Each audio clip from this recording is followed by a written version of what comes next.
La petite voix, 22 mars. Si tu aspires à faire la chose juste et à prendre le bon chemin, tu le feras. Il te faut être fort pour résister aux tentations qui peuvent encombrer ton chemin et les reconnaître pour ce qu'elles sont. Chaque tentation surmontée te donnera une force et une stabilité intérieure plus profonde et te rendent capable de faire face à n'importe quoi sans vaciller.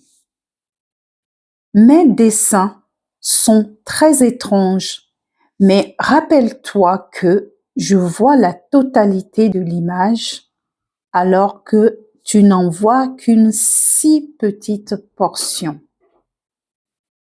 Je vois tous les acteurs dans le théâtre de la vie, tu ne vois que les plus proches. Un par un, je leur montre le chemin et ils le suivent et prennent leur rôle dans le vaste plan général. Et ainsi, le plan est réalisé à la perfection.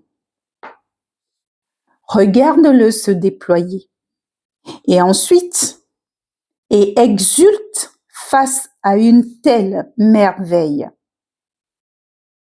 Accepte-le tout entier d'un cœur plein et reconnaissant.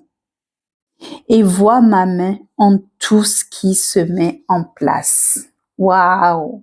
Ça, c'est beau. Ça, c'est énorme. Je dis toujours, on n'a pas l'image, on n'a pas l'image en entier. C'est une phrase que je fais souvent en anglais où je dis « We don't have the whole picture ». Donc on n'a pas c'est ça, on n'a pas l'image on n'a pas tout le théâtre quoi en fait. Nous on est tellement dans notre limité, dans notre version, comme je dis, on va pas plus loin, voilà, on va pas plus loin que le bout de notre nez. Et on opère dans cette dimension limitée alors que le grand plan est vu par la part la plus grandiose en nous. Et on doit lui faire confiance, tu vois. Donc, ça m'évoque ça. De prendre peut-être du recul, de faire, de l'écouter et se laisser guider par lui. Voilà. Ça demande de l'humilité, ça demande de l'honnêteté, ça demande du courage aussi. Bon, allez, dis-moi ce que t'a inspiré cette lecture et j'ai hâte de te lire et je te retrouve demain. Bye.